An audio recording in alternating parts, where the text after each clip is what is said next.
that's the conversation you have is, I want to be your cash buyer. I want you to bring me deals. I want them to be off market.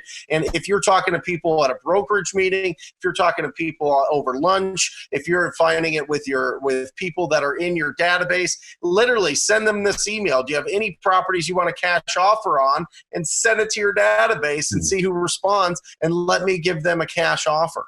That's just getting creative, but it all comes down to proactively having conversations. If you're quiet all day waiting for business, you're going to get crushed. It's not going to work. Yep. You got to be loud. This thing should be like dead twice a day. You know what I mean? You should get one of those giant battery packs or hook it to, some cord, because you're pounding it all day. And I'm telling you, if you do that, you literally cannot lose. You literally only win. It's undefeated. It's absolutely undefeated.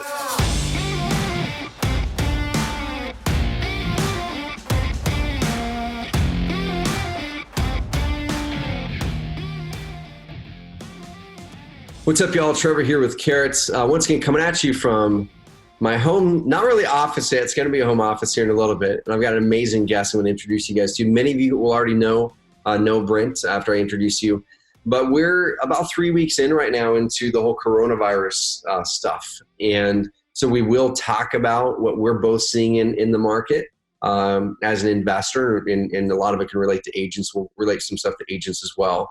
But the reason I'm bringing Brent on here is he's got some expertises that are insanely valuable, especially for right now, but for any market. And we're going to talk about what those are, what they're seeing to close deals. And right before I hit record, this is going to be something really, really cool that I want you guys to all key in on here. Mindset stuff. As he said they're still closing more deals than ever right now. Okay. In the middle of when a lot of people are pulling back, or a number of people are pulling back, and they have this negative doom and gloom mindset of, well, shoot, no one's buying houses. Our data does not show that. Our data shows it's still happening a lot. Now, there might be some things you need to shift and adjust, which we're going to talk about some of those things in this call. So welcome on the Carrot Cast, Mr. Brent Daniels. Hey, everybody. I am excited. This is a true honor. I know that your audience is incredible. You have the whole matrix, right? You've got people just starting out in it, and you've got people that are doing millions and millions and millions. So, this is exciting for me to be on here. I really appreciate it, Trevor. And let's get going. Let's get going fast. I think just real quick, I think it's important when you said, we're doing more deals than ever. That's kind of like a broad term, and we're going to see that a lot coming up over the next few weeks, months, of people saying, "Oh, nothing stops me. I'm invincible, and I'm making more money now than ever." Well, let's peel it back a little bit and give you some real numbers, something that you can sink your teeth into, and that is, typically in my business, we would get about 40 to 45 leads per week, okay? Right now, over the last 3 weeks, we've been getting 90 leads per week, okay? So just from that standpoint, it is doubling our opportunities to have these conversations and to get in front of distressed property owners. And I think that's going to get more and more and more.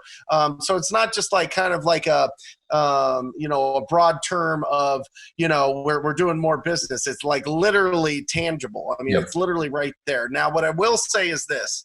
What I will say is, no longer are we selling deals that we shouldn't, right? No longer are we squeaking by on thin deals and relying on a really robust cash buyer database. Now more than ever, we are reaching out to our cash buyers, and we specialize in wholesaling. So let me just let everybody know that. I don't do any flipping. I mean, I try not to, but this is just from a wholesale standpoint. But right now, more than ever, we're reaching out to our cash buyers, and we're asking them a couple really important questions. One of those is, do you buy properties sight unseen? Okay. I think that's such a fantastic question to ask any of your cash buyers.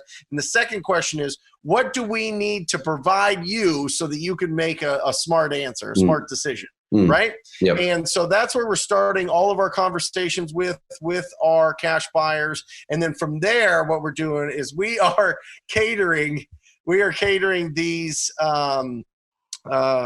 catering our lists and our efforts, our proactive efforts towards going after what the cash buyers are looking for right now. Cool. Because all the looky-loos, all the people that were kind of joint venturing and doing a lot of wholesaling that way are slipping away, and only the real legitimate big boy, big women, not big women, big lady, whatever.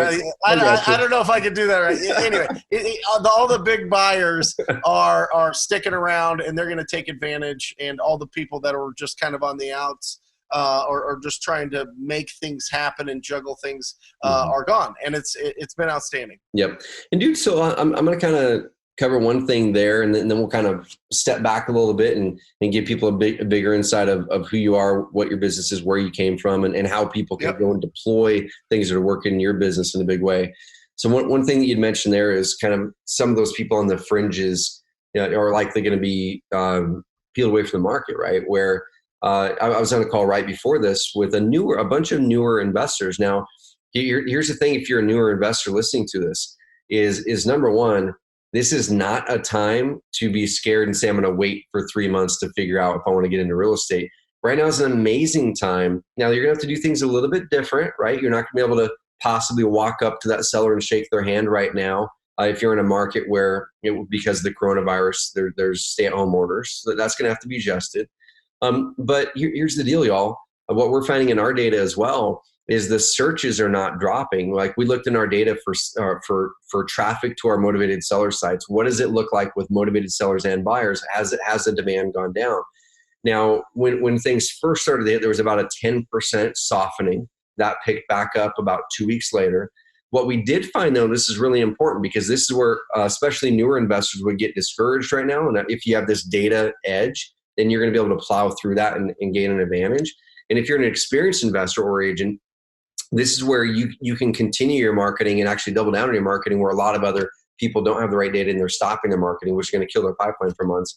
Is in our data, we were seeing that there's sub 10% softening in seller searches the past 2 to 3 weeks, but about a 20 to 25% drop in the conversion of the website. Literally, it was like overnight, the small drop over time. It was like literally as soon as all the stay-at-home orders put in place in California and Oregon all across is like March 14th or 15th or something like that. It went like this.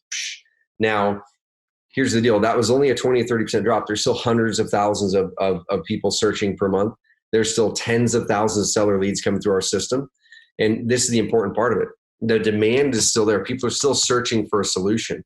But as soon as the stay-at-home orders kicked in place, a percentage of them, a smaller percentage of them are saying, I know I have a problem, but I'm not sure how to solve this right now, since I don't want to have someone in my house. I'm not sure how to solve this right now, since I don't know if I can actually move next week or not, even if I sold it quickly.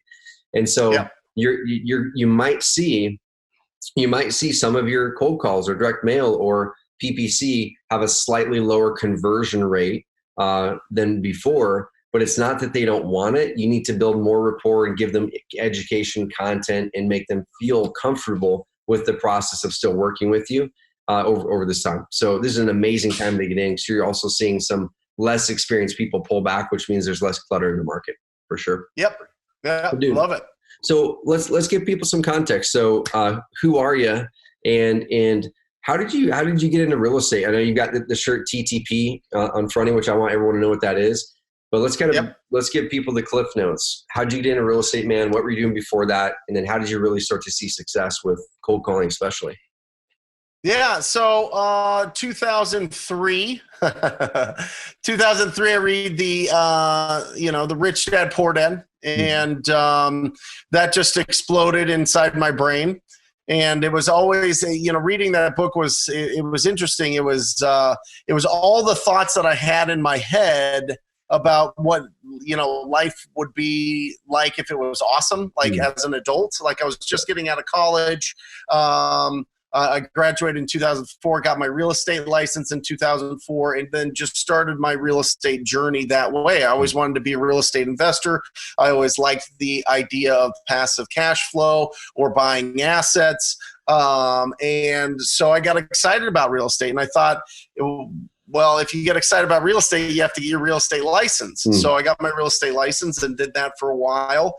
And I've done everything, but leading up to the meltdown of 2008, I was being a real estate agent. I was fixing and flipping. I was buying properties at the foreclosure auctions, or the trustee sales, as they're called here in Phoenix. I'm based in Phoenix. I've done my business here in Phoenix. Yep. And so over the years, over the last 16 years, done over $250 million in total volume of sales, thousands of deals, and I really fell in love with wholesaling in about 2012. What I was doing, Trevor, is after the crash, I was really, I got wiped out. I was really stupid before that. I thought I was real smart, and I would buy properties with loans that you could get for like no qualifications at the time. Yep. And so I foreclosed on 5 properties, lost a business, got divorced, the whole thing, and was kind of scratching and clawing to get out of it. 2011, I find out that I'm going to have a son. So I'm like, okay, I better clean up my act here. So I started really just pushing. And I didn't have a budget, but I knew that if I could get in front of somebody, or if I could get them on the phone, I was going to be able to provide an income for the family. Yep. So I just started, at the time I was being a real estate agent. I was cold calling on expired and canceled listings and for sale by owners. And I was doing pretty well. But it was really just soul draining. It was a lot of work. You have, as an agent, you have a new boss every other week, whether it be a seller or buyer, you're running around town. It's just really exhausting. So what I started doing is I started door knocking, and I was door knocking just specific neighborhoods. This is before the days of skip tracing. Yeah. This is before you get phone numbers for everything. From what I thought. And so I was just door knocking, and I came across a gal. She didn't want to sell her house, but she was the caretaker for the house down the street. And so she gave me she went inside. She said, let me get permission from the owner and see if she'd accept a call from you and an offer. So I was like, okay. So she came back. She gave me the slip of paper, the phone number. I called, and I got my first deal. Now, at that time, I was being a real estate agent. I brought this to my cash buyer, right? It was a guy that was doing fix and flips in the area. I was like, this is great. Will you pay me 3%? He's like, oh, yeah, no problem. Oh, yeah. Right? And then so I put him on the contract. We go to closing. I'm making sure, I'm looking at the settlement statement. I'm making sure that my commission's on there. It looks good. But at the top of it, the buyer's not my buyer. The buyer's some other buyer. Oh. And down at the bottom of the settlement statement is a $40,000 what's called assignment fee. And I was like, well, what the hell is an assignment fee, right? So this is how I learned what wholesaling was, what assigning contracts was. And so I did 3 of those for $92,000 worth of assignments for this guy, and finally figured out what wholesaling was, and that changed everything for me. I have a really simple philosophy, which is TTP, which means talk to people. The foundation of the wholesaling business, in my opinion, is to source real estate opportunities. That's what we do. We source real estate opportunities, and the key to that is consistent, quality conversations with distressed property owners. I'm telling you, if that's all you do, at the end of the day, week, month, year, that's the only question that you have to answer is, did I have enough quality conversations with distressed property owners to hit my financial goals? Yep. That's it. That's what the whole business comes down to. Now, you can either prospect for it by door knocking or cold calling, or you can market for it through pay-per-click, through Facebook, through direct mail, through bandit signs, whatever. So people need to decide, what do you want to do? Do you want to have a mix of them, or do you want to do one or the other? If you're just starting out, my suggestion is do one or the other, the one that you feel you're most comfortable with. Not everybody wants to cold call. Yep. Not everybody wants to door knock, and people have some budgets to be able to buy the Carrot website, get deals coming in, start the momentum. So it just depends on where you're at, but I always push people to be as proactive as possible and keep as much money as possible.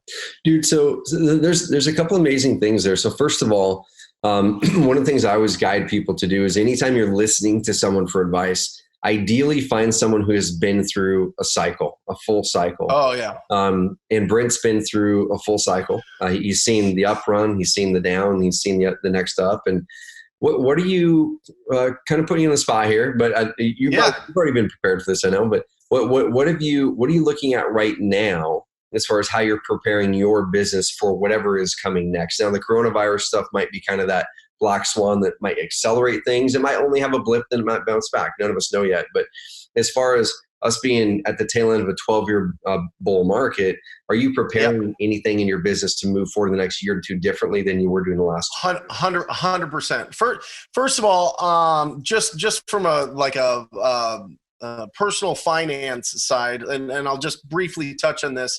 I buy everything cash. I pay it off all personal debts.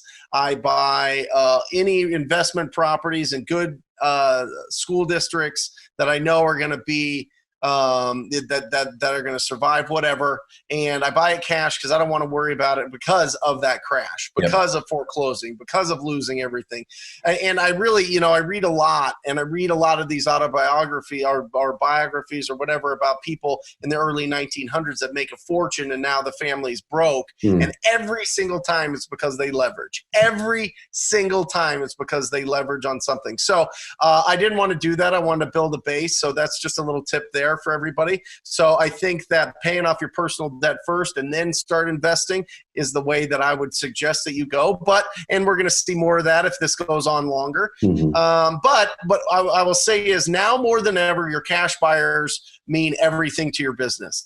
We have had such a huge runway here of getting deals and throwing them out there and people buying them, whether they're just doing their first flip or they're trying to build a portfolio or whatever. Those people are going to go away the longer that this happens, right? There's not going to be as much money out there. So what I saw in 08 and 09 was more houses sold in Maricopa County, in the county that I'm at, in 2008 to 2010 than ever before, right? The houses sell.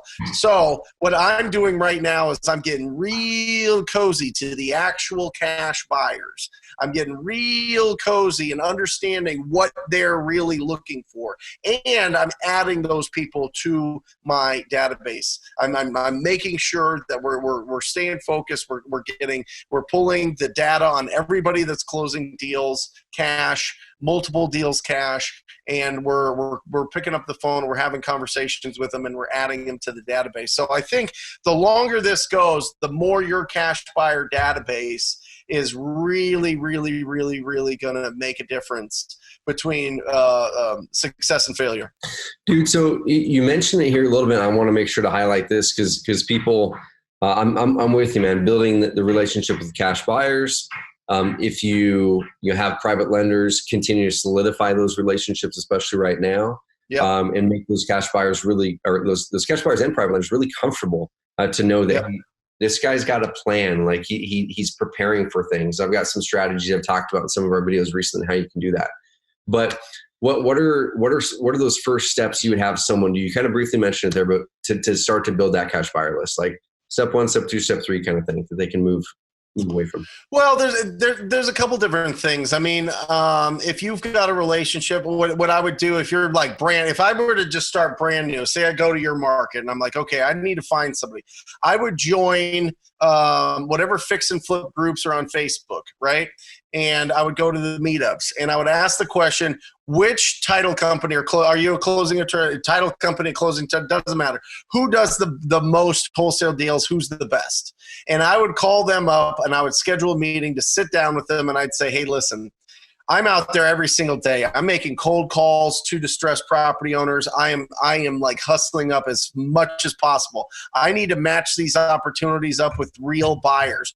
Who should I talk to that's a real buyer? I would do that with title companies and I would do that with every private lender there is in town. I would have those meetings. I would be serious. I'd be really intentional, and I would see who's actually buying. And then from there, you just start building some momentum. You get maybe 10, maybe 50, maybe 100, and then I would find somebody in the market and I would trade them lists. I'd say, hey, listen, I vetted this list. This is bananas. I'd like to add more to it. Why don't I trade you your list for my list, and now we can both grow. And that's what I would do. I would just match up the opportunities with the people that are actually buying in town. And that's what I would do. That's if you have no resources. Yep. Now, if you get into PropStream or get into some of these other that you pull like tax record data, however you want to pull it, maybe it's List Source or something like that, and pull those cash buyers. Or maybe you have a resource for that. Pull those cash buyers, and then just make sure you get an accurate phone number for them and try to reach out to them and have a conversation. Cool. I love it. And y'all, that's one of the big things you can be doing right now. So write that one down for sure. Is even 6 months ago, we were seeing so many investors ignoring the cash buyer side of things. They're so hyper-focusing on the sellers. Y'all really push a lot of effort in cash buyers right now. If you're a Carrot member, spin up a cash buyer site. Spin up a cash buyer site.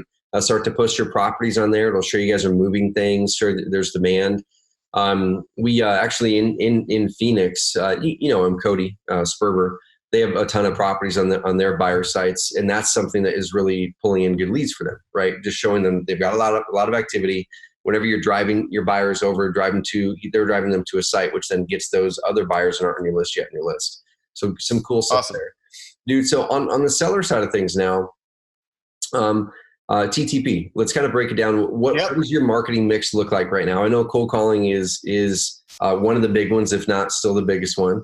You're a Carrot member, and I just looked in there the other day. You've got some PPC, it looks like, running. You're getting some leads coming through several a week.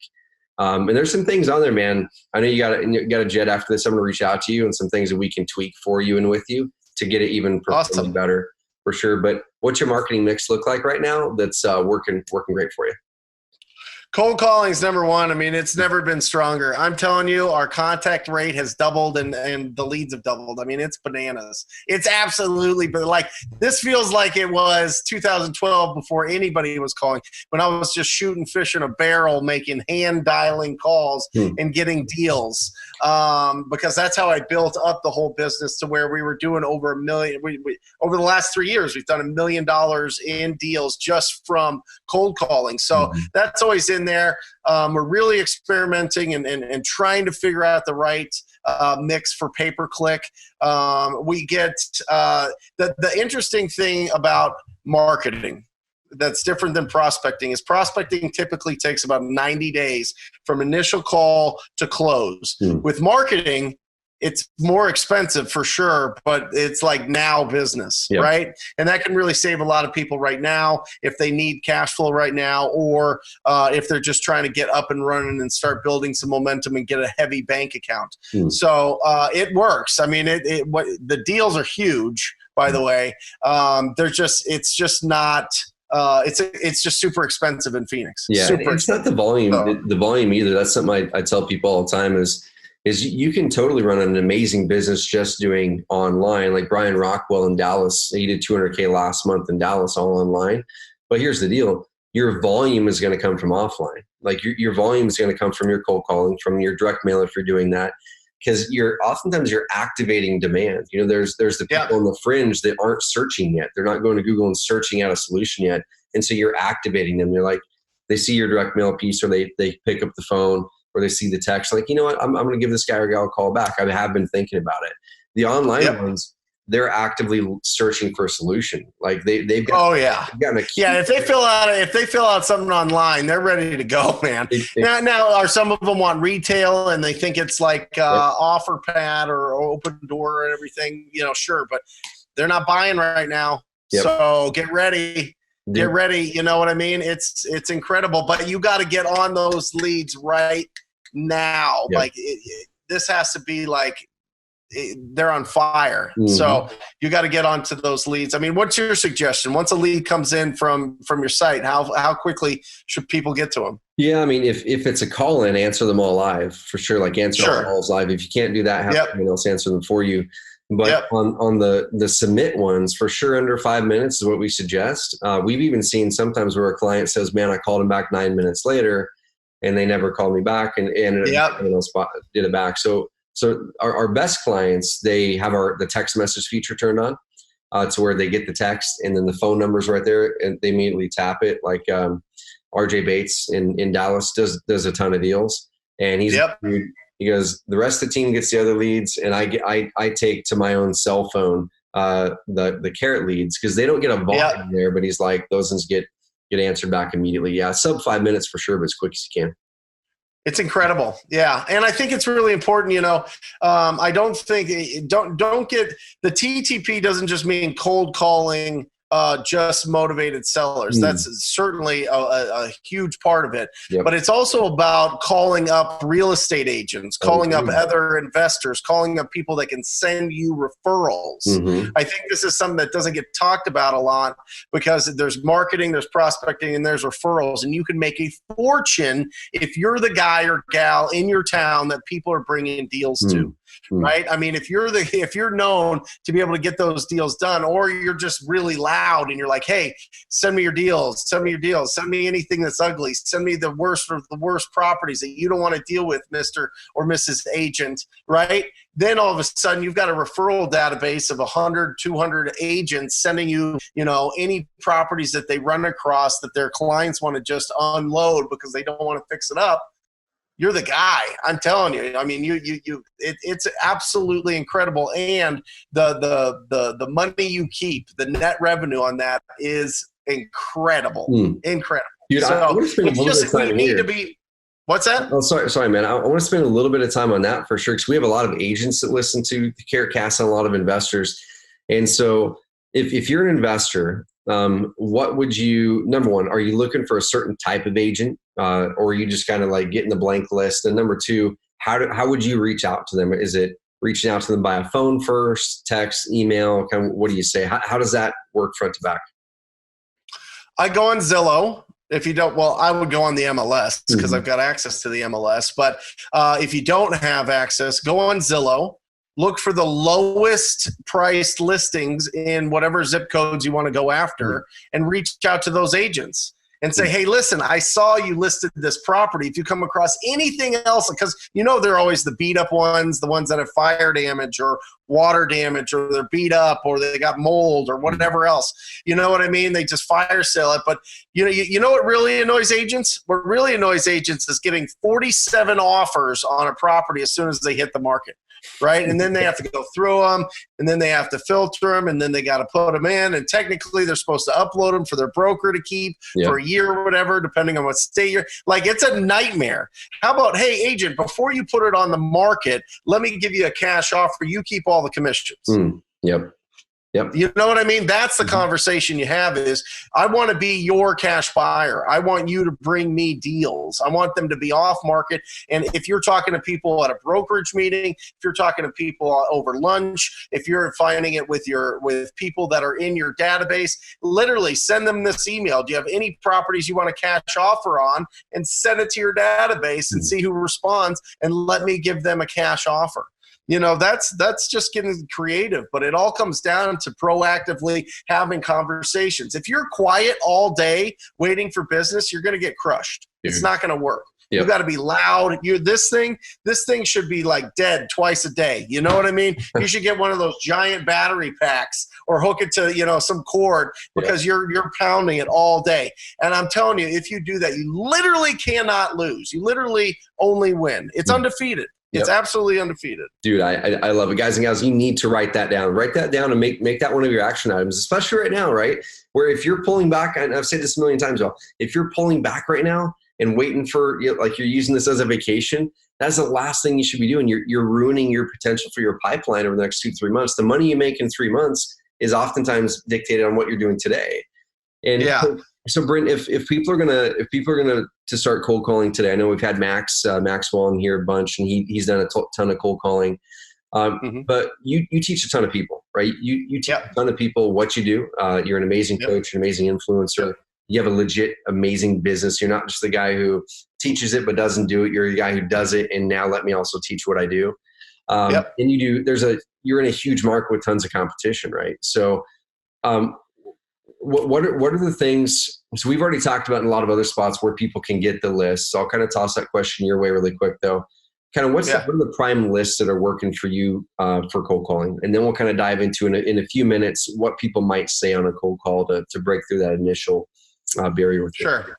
So tired multifamily properties, tired multifamily landlords, people that have owned these property multifamily for over 10 years. In areas that you want are phenomenal.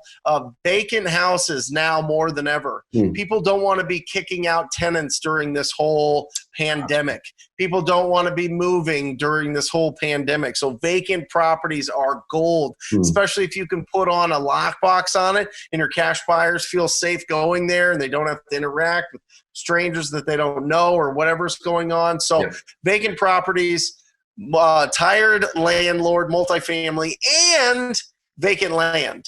I love vacant land. Vacant land. Nobody goes after vacant land. The beautiful thing about vacant land is people either want 10 times what it's worth or they want nothing. So my little key here, just for anybody that's going to take advantage of this, get vacant land under contract, sell it to the neighbor that borders it. They already think it's cool. They already think it's theirs anyway. They've got their boats on there. They got their crap on there. Their kids play there all the time.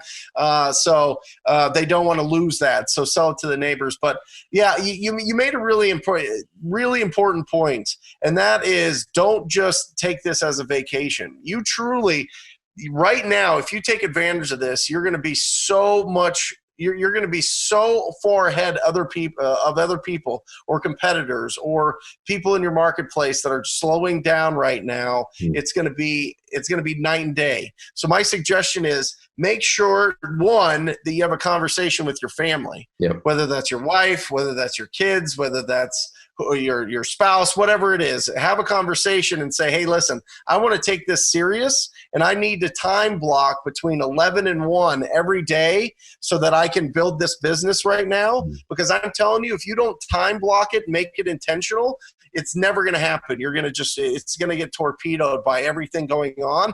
And if you prove to your family that you're actually doing stuff during the time that you say you're going to be doing stuff, they're going to support you. So you got to time block it, and you got to have that conversation and that permission from your family to be able to get out of the chaos for 2 hours or 3 hours or 4 hours, however long that you can, and really focus in on this business, especially if you're just there and don't have too much to do right now. Dude, that's so good. And just for sake of time, I've got one more real estate related question here for you. And there might be a lot of people who have tried cold calling or are doing it, or we'll do the same thing on the online side where someone's got a PPC campaign launched or they're starting to do SEO and they're going, well, it's kind of working, kind of not. And then we go in and we look at it, we immediately go, tweak these two things, you're going to get a way better result. So working with as many people as you are on the wholesaling side, on cold calling, what are the common kind of mistakes or things that investors are doing, wholesalers are doing wrong that you identify and go, oh, if you just tweak this in your cold calling, you're going to get a way better result? Are there any kind of common things? Oh, for sure. I mean, I could go on for an hour, but the number one biggest mistake I see people do is they never make any calls themselves and they hire a Filipino. It's a nightmare. Stop it. Just stop it. You're just wasting your money. You're trying to pass it off on somebody that's paying, that's getting $4 an hour, and you're hoping and praying that you're going to get a deal. It's not going to happen. I'm telling you, especially now that all the Filipino the call centers are closed down because they packed 200 people into these facilities. So first of all, I think that you should challenge yourself to have at least 1,000 conversations with homeowners, strangers, before you hire anybody. Okay. One, it's going to build skills that you will have for the rest of your life. That'll bleed into every part of your life and make it more positive and make you a better communicator. That's number one. Number two is people don't actively listen when they're on the phone, Trevor. They go, hey, I just wanted to see if you would consider an offer on your property there. No. Well, yes, I would. Oh, okay. Well, how much will you take? And then the people start talking to them and they're just like totally silent on the other end. Yep. And it sounds like an interrogation instead of a conversation. And people's natural instincts in their brain builds up a force field, and they're like, wow, this is weird. Yep. And that's really the biggest issue with hiring Filipinos is they're very good. They're phenomenal people. They're very kind, but they don't know how to actively listen. Got it. Yeah, sure. Oh, wow. You've owned it for 10 years? That's incredible. Wow. Oh, do you have any other properties you would think about selling? Get into a rhythm where you are actively listening. That's huge. And then really the third one that I'll mention here is your tone of voice matters more than what you're saying. Your tone of voice matters.